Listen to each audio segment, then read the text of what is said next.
उपस्थित सर्व बंधू आणि भगिनींनो,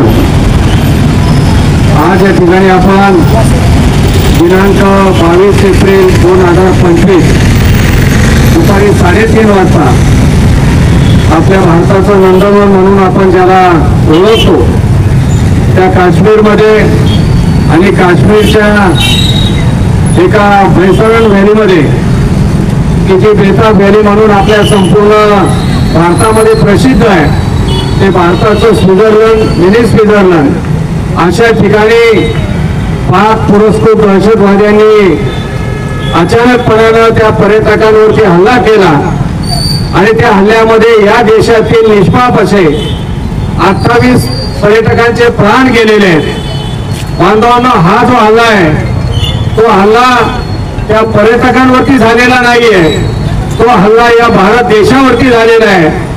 कारण तुम्ही जर बारकाईनं त्या सगळ्या प्रकरणाचं, सगळ्या घटनेचं अवलोकन केलं, गेले 2 दिवस मीडियाच्या माध्यमातून आपण सर्वजण पाहत आहोत। या देशाचे पंतप्रधान परदेशात गेलेले, सगळ्या व्यवस्थित सगळ्या नियोजना योजना आखून तो हल्ला करण्यात आलेला आहे।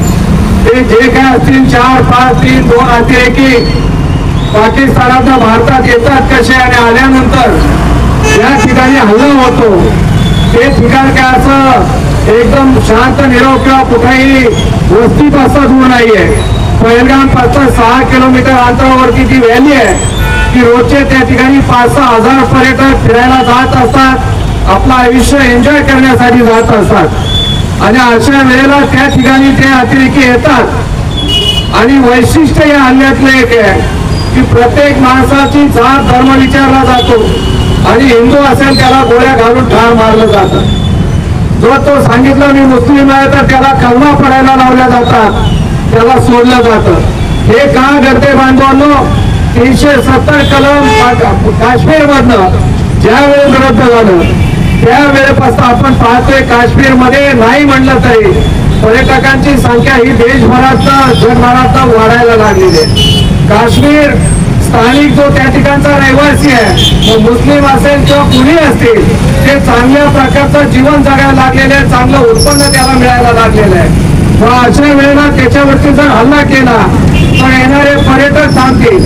आणि दुसरा उद्देश आहे की या देशामध्ये उद्या हिंदूंना वेचून वेचून मारलं तर संपूर्ण देशभरामध्ये हिंदू मुस्लिम दंगे भडकतील। यांचा उद्देश ठाकरेंचा हाच आहे की देशभरामध्ये हिंदू मुस्लिम दंगे झाल्या पाहिजेत आणि आपली काही लोक त्याला खतपाणी घालतायत बांधवांनो। हा त्यातला प्रकार नाहीये, हा पाकिस्ताननं घडून आणलेला भारतावरचा हल्ला आहे। या निमित्तानं या देशाचे पंतप्रधान नरेंद्र मोदी आणि गृहमंत्री अमित शहा, राजनाथ सिंह या सर्वांना, सगळ्या देशवासियांची एक मागणी, एक विनंती आहे। गेले 2 दिवस आपण पाहतोय, अनेक वेळा झालेला आहे, अनेक हल्ले या देशाला पचवलेले। आपण येतो 2 दिवस कॅन्डल पेटवतो, निषेध मोर्चे काढतो आणि आपल्या कामाला लागतो। पुन्हा वर्ष 6 महिन्यांनी 2 वर्षांनी पुन्हा अतिरेकी येतात, पुन्हा या देशावरती हल्ले होतात। हे जर कायमचं बंद व्हायचं असेल तर आमची या देशाच्या पंतप्रधानांकडे एक विनंती आहे की नरेंद्र मोदी साहेब, आपलं धाडस या देशातील लोकांना माहिती आहे, तुम्ही एक काम करा, पाकिस्तानवरती एकच हल्ला करा आणि हा पाकिस्तान देश या जगाच्या नकाशात कायमचा नाहीसा करा, ही आमची मागणी असणार आहे। हिंमत असेल तर येत्या 8-15 दिवसामध्ये तुम्ही हे काम करा, अन्यथा ज्या ठिकाणी हे हल्ले झाले त्या ठिकाणी तुमचा साधा काश्मीरचा एक पोलीस का असू नये, त्या ठिकाणी मिलिटरीची माणसं का असू नये, याही शंका आम्हाला आहे। ज्या ठिकाणी ते अतिरेकी येतात, प्रत्येकाला धर्म विचारतात, कलमा पडायला लावतात, म्हणजे ते शांतपणाने आलेले आहेत। या घटनेमध्ये जर तुम्ही पाहिलं तर किमान 15-20 मिनिटं ते अर्धा तासाचा वेळ गेला असेल। गोळ्यांचे आवाज आजूबाजूला होत आहेत, एका कुठल्याही त्या ठिकाणच्या पोलिसाला आजूबाजूला ऐकायला आले नाही का? त्या ठिकाणी एवढे रोजचे पर्यटक येत असताना या देशाचे पंतप्रधान आणि गृहमंत्री म्हणून त्यांच्या संरक्षणाची जबाबदारी तुमच्यावर होती। तुम्ही ती जबाबदारी झटकू शकत नाही.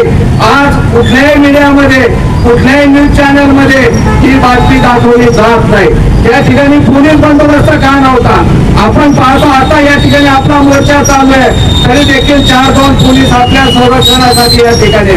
मग रोजचे हजारो देशातले परदेशातले पर्यटक त्या ठिकाणी फिरायला येतात. तुम्ही पाहिलं 8 दिवसापूर्वी ज्या आपल्या भगिनीचं लग्न झालं आणि मुलगा त्या ठिकाणी काश्मीरला गेले, त्या भगिनीचा पती रक्ताच्या थारोळ्यात पडलेला आहे आणि त्याच्या शेजारच्या त्या प्रेता सोबत बसून ती भगिनी आपला शोक व्यक्त करते. बांधवांनो, प्रत्येकाचं हृदय पिळवटून टाकणारी ती घटना आहे. हा जो हल्ला आहे त्या भगिनीच्या नवऱ्यावर झालेला नाही, तर या देशातील प्रत्येक भारतीय नागरिकावर झालेला हल्ला आहे आणि त्याचा जबाब हा या देशाच्या पंतप्रधानांनी गृहमंत्र्यांनी याच पद्धतीने दिला पाहिजे. आज 3रा दिवस आहे. करारा जबाब दिले की आम्ही ऐकतोय, पण तो कधी मिळणार याची वाट प्रत्येक भारतीय नागरिक पाहतोय. यावेळेस आम्हाला तुमच्याकडनं अपेक्षा आहे की तुम्ही मंडळी निश्चित प्रकारे पाकिस्तानवरती असा हल्ला करा की मागे आपण पाहिलं 4-2 मुंबईवरती हल्ला झाला, त्या ठिकाणी मध्यंतरीचा काश्मीर मधला ते भयंकर मोठा पुलवामाचा हल्ला झाला.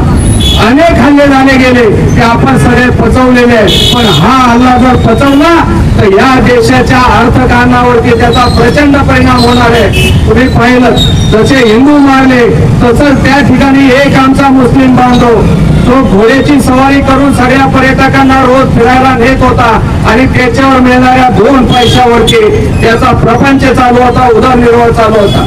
त्या बिचाऱ्यानं त्यांना विरोध केला की तुम्ही का मारता? हे आपले पाहुणे आहेत, हे आपल्या भूमीत आलेले आहेत, फिरायला आलेले आहेत, त्यांना मारू नका. त्या ऐकेना म्हणून त्यांची बंदूक त्यांनी ओढली. ती गन ओढल्यानंतर त्या मुस्लिम बांधवाला सुद्धा या अतिरेक्यांनी गोळ्या घालून मारलेलं आहे. म्हणजे त्यांचा उद्देश जो मध्ये तो मुस्लिम असेल हिंदू असेल हे न पाहता या देशाच्या संरक्षणासाठी जो कोणी येईल त्याला गोळ्या घालून मारायचंय हा उद्देश आहे. या ठिकाणी सुद्धा बांधवांना आपण पाहतो अनेक भारतीय विशेषतः महाराष्ट्रातले जे 6 पर्यटक बळी गेलेले आहेत आणि अजून एक 500 ते 600 पर्यटक आपल्या महाराष्ट्रातले काश्मीरमध्ये. आज 188 आलेत, अजून उद्या परवा 2 दिवस बाकीच्यांना अंदाज आहे. प्रत्येकाचे अनुभव विचारा. त्यांना स्थानिक त्या ठिकाणच्या मुस्लिमांनी प्रचंड मदत केलेली आहे, त्यांना जेवण दिलेलं आहे, स्वतःच्या घरात राहायला स्थान दिलेलं आहे. त्यामुळं कृपया कोणी हा जो लढा आहे तो हिंदू मुस्लिमांचा नाहीये, हा लढा भारत आणि पाकिस्तानचा आहे. भारताला अस्थिर करण्यासाठी केलेलं हे छेडलेलं युद्ध आहे आणि त्याला जबाब सुद्धा या देशाच्या पंतप्रधानांनी याच पद्धतीने द्यावा. आपण छोट्याशा स्वरूपामध्ये या घटनेचा निषेध करत आहोत आणि त्याचबरोबर जे त्या ठिकाणी बळी गेलेले आहेत, ज्यांचा नाहक जीव गमावलेला आहे, त्या कुटुंबियांच्या प्रती आदर भावना व्यक्त करण्यासाठी आणि त्यांच्या प्रती आपण त्यांच्या सगळ्या दुःखामध्ये सहभागी होण्यासाठी आपण सगळे मनसरकर या ठिकाणी आलेलो आहोत. मी या घटनेचा मनसरकरांच्या वतीनं सर्वच राजकीय पक्षांच्या वतीनं जाहीरपणाने निषेध करतो आणि ज्या व्यक्ती मृत झालेल्या आहेत त्यांच्या प्रति विनम्र अशी आदरांजली अर्पण करतो आणि थांबतो. ओम शांती, ओम शांती.